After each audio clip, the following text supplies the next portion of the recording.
मौत के बारे में काफ़ी सारे लोग ना सवाल करते हैं, तो उसके बारे में आपका क्या ख्याल है, क्या हो इसके बारे में कहेंगे आप? आ जाओ। हाँ, ये बात सही है। मैं वो देख रहा था अपना जो इनबॉक्स, तो उसमें बहुत सारे सवालात थे कि जी मौत, कुछ ने कहा मौत से डर लगता है, कुछ ने ये कहा कि जो ये बताइए मौत के बाद क्या होगा, और कुछ ने ये भी कहा कि ये बताइए कि हम हर वक्त मौत का खौफ रहता है, और जिसकी वजह से कभी कभी एक वो किसी बच्ची ने ये कहा कि जी मैं रात को ना उठ जाती हूँ, मुझे ऐसा लगता है कि मैं मरे। तो ये एक बड़ा ज़बरदस्त आपने एक सवाल पूछा है। तो मैं आपसे अर्ज़ करना चाहता हूँ कि अब्दुल्ला, जिस दिन आप पैदा हुए थे ना और मैं पैदा हुआ था, तो उस वक्त तक हमें, हमारे पेरेंट्स को ये नहीं पता था कि अब्दुल्ला जो है वो आईटी का एक्सपर्ट बनेगा और जावेद डॉक्टर बनेगा। उनको ये नहीं पता था कि हम किस शहर में रहेंगे, उनको ये नहीं पता था कि हमारी जो है कितने मेरे पास पैसे होंगे, मैं कौन सी गाड़ी ड्राइव करूँगा, मेरी शादी किसके साथ होगी, मेरे कितने बच्चे होंगे। इस तरह की कोई बात मेरे पेरेंट्स को नहीं पता थी। लेकिन मेरे पेरेंट्स को ना एक बात अलबत्ता पक्की पता थी, और वो ये थी कि इसने मर जाना है। उन्होंने ये कहा नहीं होगा, लेकिन ये बात उनको पक्के पता थी कि हमने मर जाना है। तो मौत तो बुनियादी तौर पर हमारी जिंदगी का बिल्कुल ऐसे ही है जैसे एक कॉइन का हेड एंड टेल होता है। आपने कॉइन देखा ना, उसमें हेड होता है और पीछे टेल होती है। अच्छा, अब कोई ऐसा सिक्का आप देख सकते हैं जिसका हेड हो और नीचे टेल ही ना हो? नहीं, ऐसा कोई नहीं। अच्छा, लेकिन जब आपको नजर आ रहा होगा तो हेड नजर आ रहा होगा। तो इस तरह जब हम जिंदा है ना, तो हमें तो जिंदगी नजर आ रही है, बिल्कुल हमें तो जिंदगी नजर आ रही है। लेकिन इसका जो दूसरा साइड है वो डेथ है, और वो पार्ट है, जिंदगी का हिस्सा है डेथ। तो एक बात तो बड़ी समझ में हमें आ जानी चाहिए कि डेथ तो इनएविटेबल है। आप देखें ना, आप हिंदू हैं, मुसलमान हैं, आप एथीस्ट हैं, आप कोई किसी मजहब को मानने वाले नहीं हैं, आप किसी, तो आप कई चीज़ों पर आप बिलीव करेंगे, कई चीज़ों पर नहीं बिलीव करेंगे। कोई कहेगा जन्नत है, कोई कहेगा जहन्नुम नहीं है, कोई खुदा की वजूद के बारे में लोग मुख्तलिफ करें। लेकिन एक ऐसा अकीदा है कि जिसके बारे में किसी को कोई शक नहीं है, वो ये कि हमने मर जाना है। और दूसरा ये देखिए कि जब हम मरेंगे ना, तो मेरा और आपका या किसी का भी मरना कोई अनहोना वाकया नहीं होगा। वो that will not be something, कोई एक्स्ट्रा ऑर्डिनरी इवेंट नहीं होगा, और वो बिल्कुल आम सा एक वाकया होगा। और वो ऐसे वाकया रोज आज भी काफ़ी सारे लोग लाखों में हुए होंगे।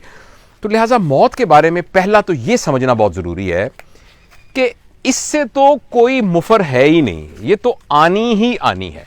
और इसको जब हम कह रहे होते हैं, इवन कहने वाला भी ये समझ रहा होता है कि मैं कह तो रहा हूं कि मौत आनी है, लेकिन अभी नहीं, अभी आनी मेरी, अभी मुझे कुछ नहीं होने वाला। और ये औरों के लिए कहा जा रहा है ना, ये और हैं कोई जिन्होंने मरना है, तो मेरा तो अभी शायद मैं ना ही मरूं, या अभी खैर देखी जाएगी। तो पहला तो मैं जिन लोगों ने ये सवाल पूछा ना, उनसे मैं यही कहूंगा, सबसे पहले तो अपने पक्का यकीन दिल में कर लें कि हमने एक दिन मर जाना है। अच्छा, दूसरा ये कर लें, अहम बात सोचने की, वो ये है कि मौत से खौफजदा हमने नहीं होना बिल्कुल। वो इसलिए कि हम खौफजदा उस चीज से होते हैं जिसका हमें पता ना हो। एक कमरा है, वो अंधेरा कमरा है, तो हम कहते हैं यार मैं इसके अंदर कैसे जाऊंगा। तो मौत भी इसी तरीके से एक दरवाजा है जिसके अंदर हमें पता नहीं है कि क्या है, जिसकी वजह से हम डर रहे हैं। और वो सिर्फ हमारे कम इल्मी की वजह से, ना जानने की वजह से ना हम डर रहे हैं। अदरवाइज और कोई ऐसा बंदा नहीं है जो कि मरा हो और उसके बाद वापस आके उसने बताया हो कि भाईजान बड़ी डरने की बात है, वो तो बड़ा खौफनाक गाल है। ऐसा कोई वाकया नहीं हुआ। और कोई ऐसा वाकया नहीं हुआ कि बंदा आया और आके उसने कहा हो कि नहीं परेशानी की कोई बात नहीं, वहां तो जबरदस्त है, वो तो ये प्रॉब्लम ही कोई नहीं है। तो इसलिए वहां जो कुछ होने वाला है वो बुनियादी तौर पर कुछ ऐसा अनहोना होने वाला है, ऐसा कोई तिलिस्माती चीज होने वाली है जो मेरे और आपके वहमो गुमान से भी बढ़कर है। और एक बात मैं बीइंग अ डॉक्टर आपको ये बता रहा हूं, वो ये है कि इस वक्त ये दरख्त सब्ज हैं और ये परिंदे चहचहा रहे हैं, आप मेरे साथ बात कर रहे हैं। आप कौन हैं? अब्दुल्ला कौन है? अब्दुल्ला जो है वो मेरा बेटों की तरह है, मेरा कोलीग है, मेरा साथी है, उसकी ये एक्सपर्टीज़ हैं, ये फलां का बेटा है, ये सारी की सारी बातें। अच्छा, अल्लाह ना करे अब्दुल्ला को कोई तकलीफ हो, आप बीमार हुए थे तो हमें तकलीफ हुई थी फ़ौरन कि अब्दुल्ला को तकलीफ हो, ये तकलीफ मुझे क्यों हो रही है? ये मेरी सिर्फ मेमोरी की वजह से हो रही है। मेरे दिमाग में एक याददाश्त है जिसकी वजह से आप मेरे दोस्त हैं, जिसकी वजह से मेरे बच्चे हैं, मेरी बीवी है, मेरे वालिदैन थे, मेरे बहन भाई हैं, मेरा मुल्क है, मेरा दीन है, मेरा मजहब है, ये सब चीज़ें ये मेरी मेमोरी की वजह से है, मेमोरी की वजह से। अच्छा, मैं एज अ मेडिकल डॉक्टर ये जानता हूं कि जिस वक्त लोग मरने, मेरे हजारों लोग मेरे आंखों के सामने मरे होंगे, हजारों लोग, कई लोग, मेरे अपने वालिद और वालदा तो मेरी गोद में दोनों फौत हुए थे, दोनों का सर मेरी गोद में था जिस वक्त फौत हुए थे। और वैसे तो बहुत सारे मरीज हमने यानी देखे हैं अपनी ज़िंदगी के अंदर कि जो हमारी आंखों के सामने फौत हुए हैं। तो जिस वक्त बंदा फौत होने लगता है तो उसके फौत होने से थोड़ी देर पहले उसका जो हार्ट है ना, वो उसका काम कम होना शुरू हो जाता है, और जो दिल की ब्लड सप्लाई है वो कम होनी शुरू होती है। जब दिल की ब्लड सप्लाई ब्रेन को कम होती है तो जो सबसे पहले ब्रेन से चीज जाती है वो कॉन्शियस लेवल जाता है। तो मैं आपको अपने मेडिकल नॉलेज की बुनियाद पर पूरे यकीन से ये कह सकता हूं कि डेथ का जो ही प्रोसेस शुरू होता है तो इर्द गिर्द का एहसास टोटल खत्म हो जाता है। यानी अगर मेरा कॉन्शियस लेवल ऑफ हो जाए तो मुझे नहीं पता लगेगा कि अब्दुल्ला कौन है और अब्दुल्ला से मेरा क्या रिलेशनशिप है, और लिहाजा अब्दुल्ला को खुशी मिलती है, गमी मिलती है, इसका मुझे इससे कोई फर्क नहीं पड़ता क्योंकि मेरा कॉन्शियस लेवल ऑफ हो गया। तो एक बात तो मैं आपको यकीन मेडिकल नॉलेज के तौर पे कहता हूं कि जिस वक्त हम मरने लगेंगे ना, उस वक्त तक हमें पेन शेन तो दुख तकलीफ अजियत ये इन चीज़ों से तो हम टोटली आज़ाद होंगे।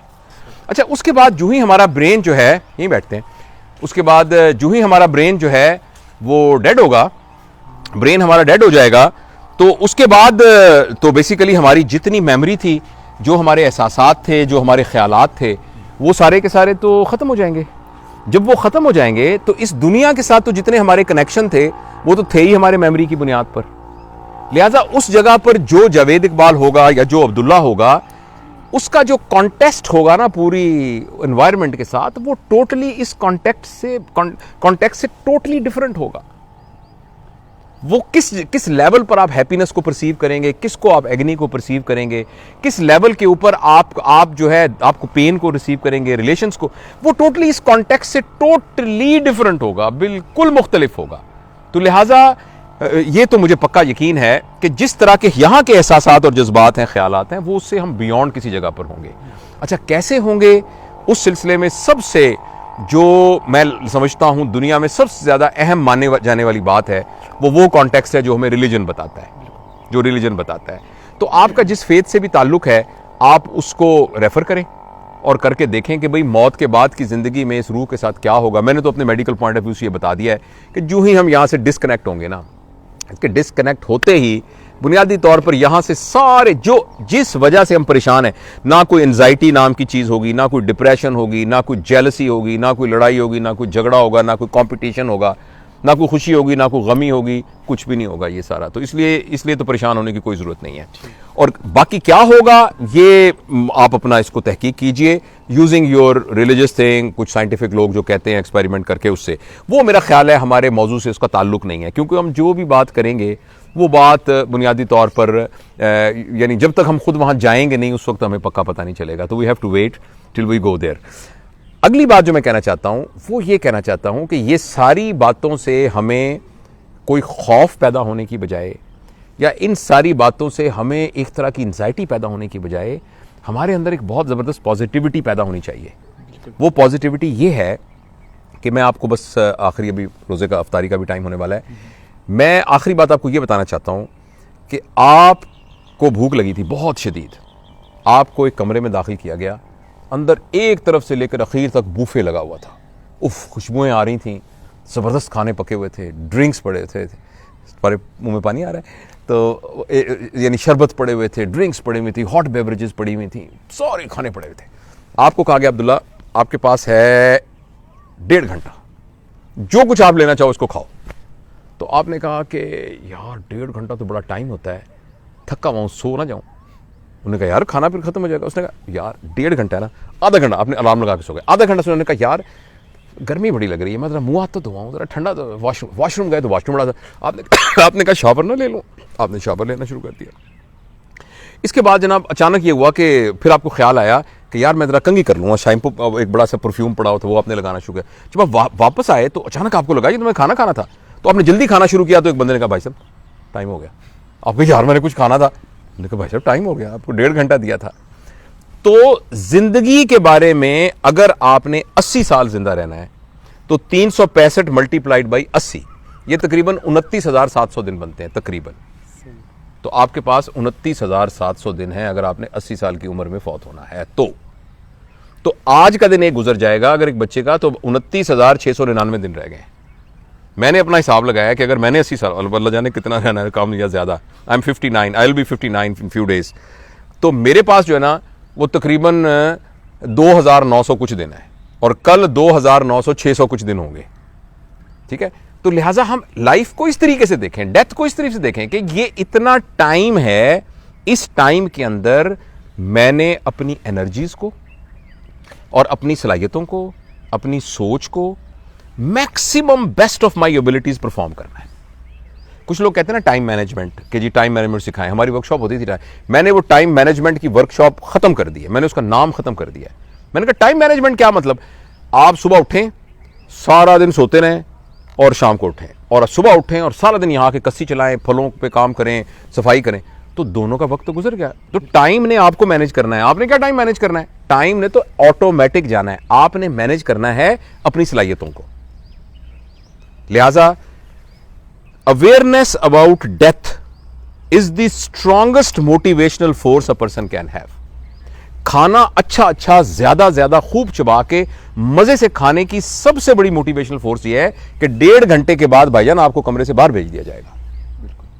तो इसी तरह जिंदगी को भरपूर तरीके से गुजारने की सबसे बड़ी मोटिवेशन यह है कि भाईजान इतने दिनों के बाद आपने इस दुनिया से चले जाना है, और इत्तेफाक से वो तो पता है 1.5 घंटे बाद ये किसी भी वक्त आपको बाहर जाने का ऑर्डर आ सकता है।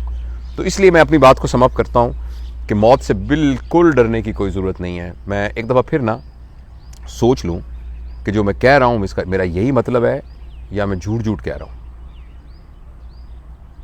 मैं आपको ना पूरे यकीन से कह रहा हूं, जो मैं कह रहा हूं मेरा यही मतलब है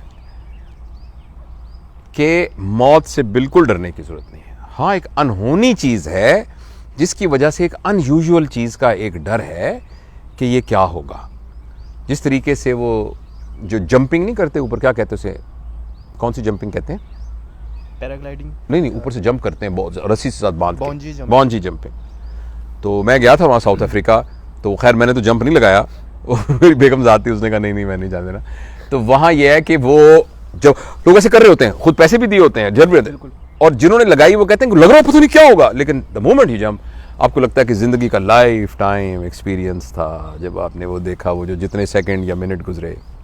इस तरीके से मैं ये होप करता हूँ कि जब हम इस दुनिया से जाएंगे ये हमारा लाइफ टाइम एक्सपीरियंस होगा, हमें पता चलेगा बहुत सारी बातों का जिनके बारे में हम सिर्फ हमें तसव्वुरात ही करते थे।